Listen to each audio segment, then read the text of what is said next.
Y estamos continuando ya con esta, si el Eterno nos permite, este último video sobre la expectación mesiánica. Ya hemos visto muchas de las cosas que de verdad no cuadran con la realización de ninguna realidad de una obra mesiánica, la cual, como habíamos comenzado, es causa de rechazar lo que es la época mesiánica o el título de Mesías de Jesús. Ahora, en este capítulo 30 de Deuteronomio, verso 9 y 10, ¿qué es lo que nosotros leemos?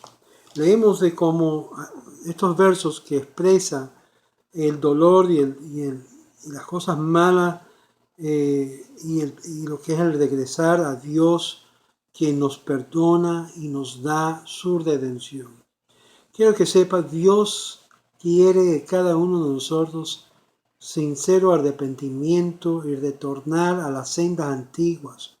Esto es un mensaje universal, no solamente para los judíos, sino para el mundo entero. Y sin embargo, Dios habla al pueblo de Israel como el ejemplo, como el hijo, el primogénito, para poder inculcar al resto del mundo en su camino. En el verso 9 y 10, que es lo que dice la Escritura, si te hará el Eterno tu Dios abundar en toda obra de tus manos, en el fruto de tu vientre, en el fruto de tu bestia, en el fruto de tu tierra, para bien. Porque el Eterno volverá a gozarse sobre ti para bien, y de la manera que se gozó sobre tus padres.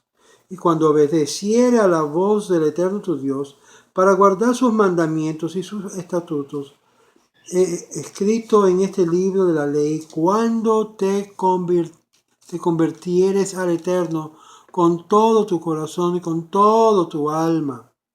Porque este mandamiento que yo te ordeno hoy no es demasiado difícil para ti, ni estás lejos. Quiero que ustedes entiendan que lo que le ha inculcado en el mundo cristiano es que nadie puede cumplir con la ley de Dios. Y esa es la mentira más grande que le han enseñado desde el púlpito de las iglesias evangélicas y aún católica o cristiana. Que es imposible, que nadie puede guardar la ley porque si peca en uno, quebra a todos. Esto no es lo que dice nuestra Torá, amigos. Puedes guardarlo, aunque si el justo cae 1000 veces se levanta, y cada vez que cumple son cumplidos cada vez. Muy bien, porque este mandamiento que yo te ordeno hoy no es demasiado difícil para ti ni está lejos. No está en el cielo para que digas, ¿quién subirá por nosotros al cielo y nos traerá y nos lo hará oír para que lo cumplamos? Ni está al otro lado del mar para que digas, ¿quién pasará por nosotros al mar para que nos los traiga y nos haga oír al fin que lo cumplamos? Fíjate, para que los podamos cumplir. No, porque muy cerca de ti está la palabra, si la ley, en tu boca y en tu corazón para que la cumplas. ¿A dónde está ubicado? En tu boca y en tu ¿qué? Corazón para que la cumplas. Es interesante. El apóstol supuestamente de los cristianos, el apóstol Pablo, cita este pasaje y deja algo muy importante sin mencionar. Sí, a propósito, Pablo, al citar este pasaje de nuestra Biblia hebrea, a propósito deja de mencionar lo más importante de este pasaje. Y ustedes lo pueden leer y compararlo ahí en el libro de los Romanos, las palabras en la carta de Pablo, y cómo a propósito deja este segmento fuera de la luz de su audiencia. Porque no le interesaba a Pablo que la gente cumplían con la ley. Sin embargo, la Biblia sí, la palabra de Dios sí. Y aquí está la diferencia. Y quiero que escuchen claramente. Dice claramente, dice para que confesara con tu boca y en tu corazón. para que la cumplas. Es el aseo. Es interesante porque eso mismo dijo Jesús. No son los oidores, sino los hacedores. Obvio, cualquier cristiano haciendo un análisis entre Pablo y Jesús se darán de cuenta inmediatamente que Pablo no hablaba la misma idioma, la misma lengua, el mismo mensaje que Jesús, que dio claramente, hay que ser hacedores, hay que cumplir con la ley. Pero eso es aparte. Isaías 55, verso 7 nos dice también algo muy importante, que Dios exprese la oportunidad que podemos regresar a Él en cumplir con sus mandamientos y levantarnos de donde hemos caído y levantarnos y seguir para adelante. En Isaías 55, verso 7 dice: deje el impío su camino y el hombre inicuo sus pensamientos, y vuélvase al Eterno, el cual tendrá de él misericordia, y al Dios nuestro, el cual será amplio en perdonar. Claramente el profeta Isaías dice que es a Dios. Dios es amplio en perdonar. Note que aquí no dice Jesús, ni tampoco dice Cristo, ni tampoco dice el Mesías por venir. Dice Dios. El asunto de recibir perdón por los pecados de uno, por el mal que uno ha hecho, estaba ya disponible antes de Jesús, durante de Jesús y después de Jesús. Es el mismo plan. Obvio, esto nos lo ha enseñado. Entonces, ¿para qué necesitamos Jesús? Nosotros los judíos, para nada, ni siquiera para lavar los trastes. Es decir, como judío, puso su contribución a lo que era el judaísmo para el mundo no judío. Pero para nosotros los judíos, Jesús no pinta ni siquiera como el Cristo. Ahora, vamos a Jeremías, capítulo 3, verso 12, y Jeremías, capítulo 36, verso 3. Algunos de ustedes van a decir, bueno, está muy acelerado esto con esto. ¿Cómo tú tienes el atrevimiento de decirlo? Porque nuestra Biblia dice claramente que fue el fundamento de la fe hebrea y por qué podemos confiar totalmente en nuestro Dios y en ningún hombre. En Jeremías capítulo 3, el verso 12 nos dice, y quiero que ustedes noten que lo estoy leyendo de vuestra Biblia, para que no luego me digan, no, esto usted lo inventó. No. Capítulo 3, verso 12 dice, ve y clama estas palabras hacia el norte, y di, vuélvate, oh rebelde Israel. Sí, hay una parte de Israel que es muy rebelde. Dice el Eterno, ¿no haré caer mi ira sobre ti? Porque misericordioso soy yo, dice el Eterno, no guardaré para siempre el enojo. Reconoce pues tu maldad, porque contra el Eterno tu Dios has prevaricado, y fornicaste con los extraños debajo de todo árbol frondoso, y no oíste mi voz, dice el Eterno. Convertíos, hijos rebeldes, dice el Eterno, porque yo soy vuestro esposo, y os tomaré uno de cada ciudad, y dos de cada familia, y os introduciré a Sión. Quiero que ustedes noten lo que dice claramente. Dios llama al pueblo al arrepentimiento y al retorno. ¿Qué es lo que nos dice en Jeremías 36:3?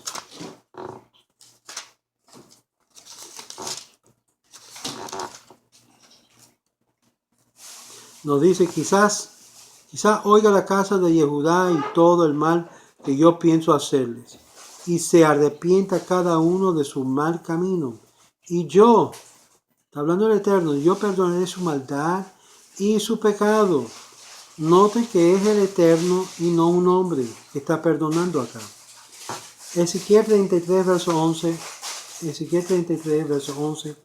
Y capítulo 33, verso 11 y 19. ¿Qué es lo que nos dice? Diles, vivo yo, dice el Eterno el Señor, que yo no quiero la muerte del impío, sino que se vuelva el impío de su camino y que viva. Volveos de vuestros malos caminos. ¿Por qué moriréis, oh casa de Israel? Y tú, hijo de hombre, di a los hijos de tu pueblo, La justicia del justo no los librará el día en que se revelaré, y la impiedad del impío no será estorbo el día en que se volviere de su impiedad. Y el justo no podrá vivir por su justicia el día que pecare. Es decir, cuando yo dijera al justo, de cierto viviráis, y el confiado en su justicia hiciera iniquidad, toda su justicia no serán recordados, sino que morirá por su iniquidad que hizo. Y cuando dijere al impío, de cierto morirás, si él se convirtiere de su pecado y hiciere según el derecho y la justicia, si el impío restituyere la prenda y devolviera a que hubiese robado y caminare en el estatuto de la vida, no haciendo iniquidad, vivirá ciertamente y no morirá. De nuevo, que el énfasis son el aseo. Los hechos hablan, no las palabras. Vamos ahora al verso 19, que dice: cuando el impío se apartare de su impiedad y hiciere según el derecho y la justicia, vivirá por ello. Oseas capítulo 14, Oseas 14, el verso 1 al 2, vamos a ver de nuevo. Vuelve, oh Israel, al Eterno tu Dios, porque por tus pecados has caído. Llevad con vosotros palabras de súplica, y volved al Eterno, y decirle: quita toda iniquidad, y acepta el bien, y te ofrecemos la ofrenda de nuestros labios. Para aquellos que están tan aferrados que piensan, bueno, hay que hacer sacrificios para que Dios nos perdone. Aquí está el pasaje que nos dice claramente que lo que es la súplica de nuestros labios, Dios acepta. Por lo tanto, no necesitamos lo que es el sacrificio de animales, ni que la sangre de los animales son los que nos expía por nuestros pecados. Nunca fue así desde el principio, sino más bien fue siempre nuestra confesión de arrepentimiento, pidiendo a Dios perdón. ¿Y qué es lo que nos dice? No nos librará el asirio, no moriremos ni en caballo, ni nunca más diremos la obra de nuestras manos. Dios es nuestro, porque en ti el huérfano alcanzará misericordia. Yo sanaré tu rebelión, los amaré de pura gracia, porque mi ira se apartó de ellos. ¿De pura qué? Pura gracia. Para que ustedes, lo que no saben lo que es pura gracia, Dios ama a Israel no por nada de lo que ellos hicieron, sino porque Dios quiso amarle. Eso es lo que significa gracia, algo que no merecen, y Dios lo hace. Por pura gracia Dios salva al pueblo de Israel. Por pura gracia Dios perdona a todo Israel, y puede hacerlo igual contigo. Aquellos que piensan que la ley no habla nada de la gracia, aquí es un perfecto ejemplo que ustedes se han equivocado. Otro ejemplo, y nos concluimos en esto, que revelamos en los días futuros, que presentamos el versículo que nos dice que antes del gran juicio, el profeta Eliahu se aparecerá para llamar al pueblo, no para juzgarlos, sino para pedirles que se arrepienten, y que aquellos que son más dignos y más justos, para que sean más justos y más limpios ante de Dios. Dice Malaquí, capítulo 4, versos 5 al 6. He aquí que envío Elías el profeta, antes de la gran venida y del día de ardor del Señor. He aquí él volverá al corazón de los padres a los hijos, y el corazón de los hijos a sus padres. No es esto que mencionó Jesús, que dijo que él ha venido a traer división entre padres y hijos, entre los padres y los hijos. Totalmente lo opuesto a lo que trae el profeta Elías, que es atraerlo para que se encaminen a las cosas de Dios. Hay versos que nos dicen de cosas raras van a ocurrir. Por ejemplo, en Isaías capítulo 11, verso 15, dice claramente que el Señor destruirá toda lengua del mar de Egipto, que pegará las 7 ríos, y que hombres estarían caminando en ella en tierra seca. Ezequiel 47, verso 12, que por los ríos de los bancos de los bancos de los ríos crecerán los árboles para carne. cuyas hojas no van a desaparecer, sino darán frutos y serán consumidos, y traerán nuevos frutos según sus meses. Joel capítulo 3, verso 18. Y vendrá a suceder en aquel día que las montañas gotará nuevo vino, y que los valles fluirá de leche, y las montañas vendrán a la casa del Señor. Cosas raras, ¿eh? Zacarías capítulo 14 dice que en el monte de Sión se apagarán en medio de ellos hacia el este y hacia el oeste, y allá habrá un gran valle, y en la mitad de la montaña será removido hacia el norte y la otra mitad hacia el sur. Zacarías 14, 4. Zacarías 14, 18 nos dice: y verdad en aquel día que las aguas vivas fluirán desde Jerusalén hacia la mitad, hacia el mar, y la otra mitad hacia el mar trasero. Hay versos que nos hablan del día de juicio, el día del Señor que vendrá, que será un día terrible, un día cuando Dios destruye al pecador y salvará al justo. Y un nuevo cielo y una nueva tierra será creado, donde Israel estará con el Señor. Joel capítulo 2, verso 1, versos 10 y 32. Suena la trompeta o el chofar en Sión, suena la alarma en mi santo monte, y deja que todos los habitantes de la tierra tiemblen, porque el día del Señor viene. La tierra temblará ante de ellos, y los cielos temblarán, y el sol y la luna serán oscurecidas, y las estrellas serán retraídas de su belleza. Y verdad sucede que cualquiera que llame al Señor, al nombre del Señor, será salvado, porque en Sión, en el monte Sión y en Jerusalén, habrá redención, así como dice el Señor, el remanente cuyo el Señor llamará. Joel capítulo 3, versos 14 y 16. El día del Señor está cerca en el valle de la decisión. Esto es el valle de Amagido, que es durante la época de la guerra de Gog y Magog. Dice: el Señor dirigirá desde Sión, y los cielos y la tierra temblarán, pero el Señor será la esperanza de su pueblo y la fortaleza de los hijos de Israel. Y más dice en Isaías 13, verso 9, Isaías 65, verso 17, Isaías 66, verso 22. He aquí el día del Señor viene para aguantar la tierra desolada, y será destruido los pecadores de ella. He aquí he creado nuevos cielos y nueva tierra, y los anteriores no serán recordados jamás, ni vendrá a la mente, porque como los nuevos cielos y la nueva tierra que yo haré será para siempre ante mí, dice el Señor. Y vuestra semilla y vuestro nombre permanecerá. Está hablando a Israel.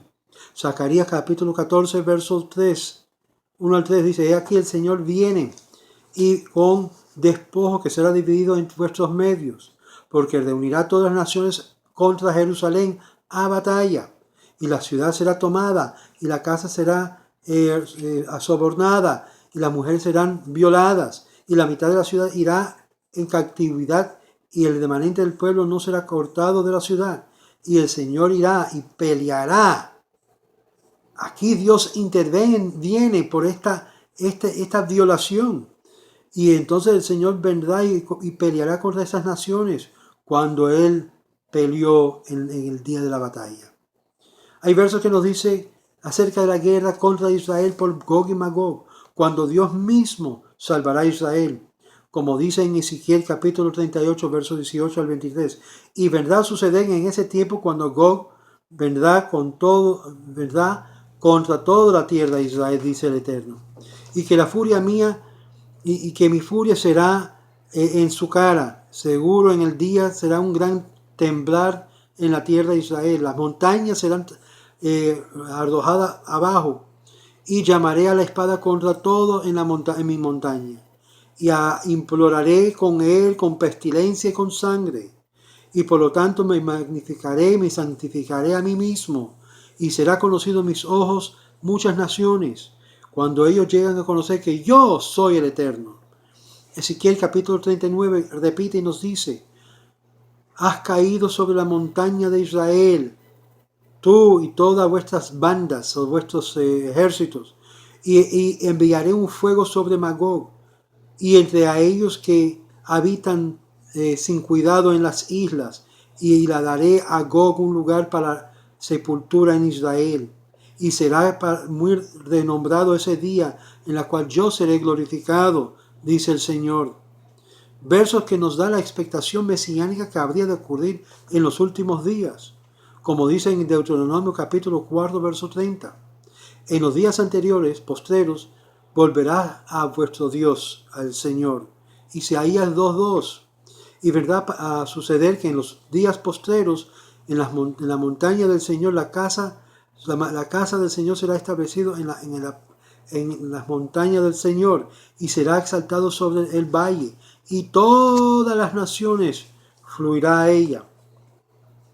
Ezequiel 38, verso 8 dice: después de muchos días serás visitado, en los últimos años vendré a la tierra. Daniel capítulo 2, verso 28 dice: pero ahí es un Dios en el cielo que revela los secretos y la hará conocer al rey. Y en los días posteros habría de ocurrir esto. Oseas capítulo 3, verso 5. Después los hijos de Israel volverá, y el Señor su Dios, y buscarán al Señor su Dios y a David su rey. Y aquellos temerán al Señor y su bondad en los días postreros. Estamos en estas épocas acercándonos a esos días mesiánicos. En esto hemos visto ya, en un repaso sencillo de toda la expectación mesiánica, y uno por uno, en cada particular, hemos visto cómo se va a desarrollar la expectación mesiánica en la venida del Mesías, y hemos visto que ninguna parte de ella se cumplió. Nada se cumplió en la primera venida de Jesús, ni esperamos que sea en la segunda tampoco, porque si no cumplió la primera, ni un versículo, bueno, podemos decir un versículo, y eso yo se lo voy a decir más tarde cuál versículo fue, pero no cumplió la mayoría, el 99% de nuestras profecías por nuestros profetas. ¿Cómo le podemos dar y obsequiar el título de Cristo? Esto solamente lo podía hacer un poderío que quería usurpar al pueblo de Israel de la tierra. Y sabemos que eso fue Roma. Y luego Roma y todas sus hijas que más tarde fueron expandiendo. Pero todo esto nos dice claramente, utilizando aún la misma palabra de Jesús, ustedes se van a dar de cuenta que claramente van a conocer la verdad. Y es esa verdad que le va a hacer libre. ¿Libre de qué? Del engaño de más de 2000 años que le ha inculcado con una expectación fraudulente, pensando que yo no tengo que hacer nada, simplemente depender en la crucifixión, en la muerte y resurrección de Jesús para ser salvo algún día en el más allá. Y sin embargo, cuando se despierte en el más allá, habrá muchas sorpresas para muchas personas. Pero Dios, el Dios nuestro, es un Dios lleno de misericordia. Y es por eso que aún a ellos, si han tenido fe sencilla en Dios, Dios lo tiene bien guardado. Ahora espera uno para usted, su respuesta. Ahora, en los próximos videos, bajo este título de La fe de Jesús, judaísmo, nosotros vamos a ver si Jesús no fue el Mesías, si Jesús no fue el Hijo de Dios como pintan la cristiandad. Si Jesús no era el Mesías, ¿quién era Él? ¿Quién era Él para nosotros? ¿Quién era Él en general? Aparte de ser un judío observante, ¿quién era Él? Eso lo vamos a ver en los videos que siguen. Shalom, shalom, y gracias por seguir escuchando esta serie.